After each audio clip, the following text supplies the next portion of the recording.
નમસ્કાર દર્શક મિત્રો, યડી ન્યૂઝમાં આપનું હાર્દિક સ્વાગત છે। હું છું આપની સાથે આરડી વાઘેલા। જોઈએ આજના મુખ્ય સમાચાર। અંકલેશ્વર અને સુરત વિસ્તારમાં ચોરી થયેલ બાઇકના આરોપીને સાયણથી ઝડપી પાડતી પાનોલી પોલીસ। અંકલેશ્વરના પાનોલી પોલીસે અંકલેશ્વર અને સુરત ગ્રામ્ય વિસ્તારમાં થયેલ બાઇકોની ચોરીમાં 2 શખ્સો અને 1 મહિલાની ધરપકડ કરી ₹2.55 લાખની 4 બાઇકો કબજે કરી બાઇક ચોરીના 4 ગુણનો ભેદ ઉકેલી વધુ તપાસ શરૂ કરી છે। અંકલેશ્વરના પાનોલી પોલીસ મથક વિસ્તારમાંથી બુલેટની ચોરી થઈ હતી, જે અંગે પાનોલી પોલીસે ગુનો નોંધી તપાસ શરૂ કરી હતી। હાઈવેની હોટલો અને જીઆઈડીસીના સીસીટીવી ચેક કરતા બુલેટ સુરત તરફ ચોરી ગયા હોવાનું જણાવ્યું હતું। પોલીસે સુરત રોડ ઉપર ગ્રામ્ય વિસ્તારના સીસીટીવી ચેક કરતા ઓલપાડ તાલુકાના ભરૂંડી ગામની સીમમાં આવેલ સિદ્ધેશ્વરી સોસાયટીમાં એક મકાનમાં તપાસ કરતા બુલેટને છૂટું પાડી રૂમમાં મૂકી રાખ્યું હતું। પોલીસે અમન અસલમ મુલતાની અને ગૌતમ રમેશ પઠાણને અટકાયત કરી તેના ઘર પાસે અન્ય 3 બાઇકો પડેલી હતી, જેના દસ્તાવેજો માંગતા રજૂ ન કર્યા હતા। પોલીસે બુલેટના સ્પેરપાર્ટ અને 3 બાઇકો કબજે કરી હતી અને બંનેની સઘન પૂછપરછ કરતા અમન મુલતાનીએ નવેમ્બર મહિનાની 2 તારીખના રોજ અંકલેશ્વરના જીતાલી ગામ ખાતે પત્ની આરતીબેન સાથે નાચવા ગયા હતા અને રાત્રિના પરત ફરતી વખતે એક્ટિવાની ચોરી કરી હતી। આ એક્ટિવા ₹27,000માં સુરત ખાતે ગુલામ મોહમ્મદને વેચી દીધી હતી। પોલીસે તેની પાસેથી એક્ટિવા અંગે પૂછપરછ કરતા કોસંબાના કુંવરદા ગામેથી ચોરી કરી હોવાનું જણાવ્યું હતું।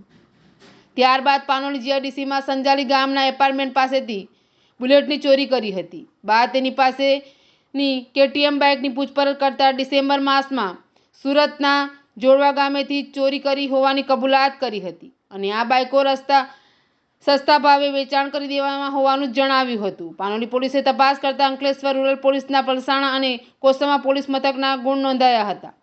પોલીસે અમન અસલમ મુલતાની, ગૌતમ રમેશ પઠાણની અમન મુલતાનીની પત્ની આરતીની ધરપકડ કરી ₹75,000નો બુલેટ, 60,000ની એક્ટિવા, 80,000ની કેટીએમ તેમજ 40,000નું સ્પ્લેન્ડર મળી કુલ ₹2,55,000નો મુદ્દામાલ જપ્ત કરી વધુ તપાસ હાથ ધરી છે। યડી સાથે રિપોર્ટ જયેશ પ્રજાપતિ, અંકલેશ્વર। તાજેતરમાં પાનોલી પોલીસ સ્ટેશનને મિલકત સંબંધી ગુનાઓ, જેમાં ખાસ કરીને વાહન ચોરીના ગુનાઓને ડિટેક્ટ કરવામાં ખૂબ અગત્યની સફળતા મળેલ છે। જે અંતર્ગત તાજેતરમાં વાહન ચોરીના ગુનાઓ ડિટેક્ટ કરવામાં આવ્યો છે, જેમાં 3 ઈસમોની બનેલી ગેંગ જે છે તેને પકડી પાડવામાં સફળતા મળી છે।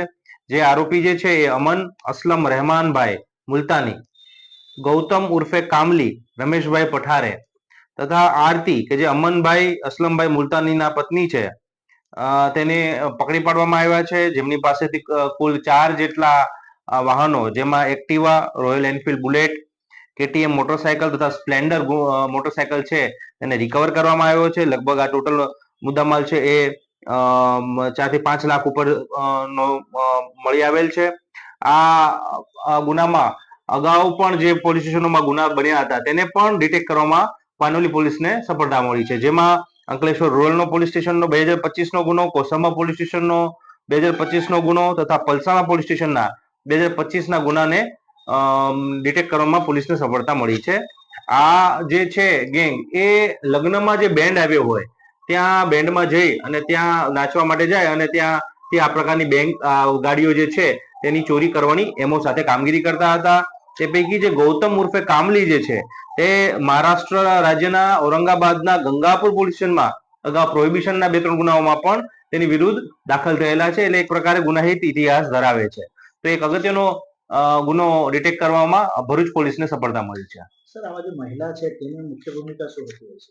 આ મહિલા જે છે તે એના પતિ સાથે ગેંગના એક ભાગ રૂપે આ પ્રકારનું જે બેન્ડ કે જે લગ્ન હોય છે ત્યાં લગ્ન પ્રસંગે સાથે જતા હોય છે અને જાણે નેચરલ કોર્સમાં ત્યાં મહેમાન તરીકે આવ્યા હોય તે રીતે જઈ અને ત્યાં આવી કોઈ પણ બાઇક કે મળી આવે તો એને ચોરીને એક ગેંગને એક વ્યક્તિ તરીકે તે રોલ ભજવતા હોય છે। હજુ કોઈ આરોપીની સંડોવણી હોઈ શકે કે વધુ વાહનો? એ બાબતે તપાસ ચાલુ છે। કોઈ એમને સંડોવણી મળી આવશે તો પોલીસ એમાં આગળની કાર્યવાહી કરશે।